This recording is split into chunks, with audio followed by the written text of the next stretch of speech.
சஹீஹுல் புகாரி. மாதவிடாயின் ஆரம்பமும் அதன் கடைசியும்.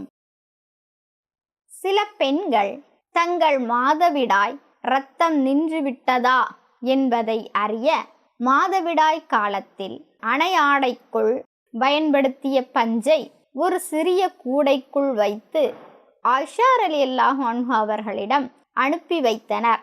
அந்த பஞ்சில் மஞ்சள் நிறம் இருந்தது. இதை காணும் ஆயிஷா ரலியல்லாஹு அன்ஹு அவர்கள் அந்த பஞ்சில் நிறமேதும் படாமல் வெள்ளை நிறமாக காணும் வரை நீங்கள் அவசரப்பட்டு விடாதீர்கள் என்றார்கள். அதாவது மாதவிடாயிலிருந்து தூய்மையடைந்து விட்டதாக கருதி விடாதீர்கள் என்றார்கள். சில பெண்கள் நடுநிசி நேரத்தில் விளக்குகளை கொண்டு வரச் சொல்லி மாதவிடாயிலிருந்து தூய்மையடைந்து விட்டோமா என்பதை சிரமப்பட்டு பார்க்கிறார்கள் என்ற செய்தி ஸைத் பின் சாபித் ரலியல்லாஹு அன்ஹு அவர்களின் புதல்விக்கு எட்டியது.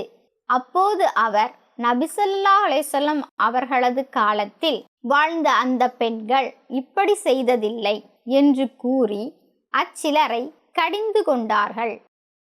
ஹதீஸ் 320. ஃபாத்திமா பின் அபி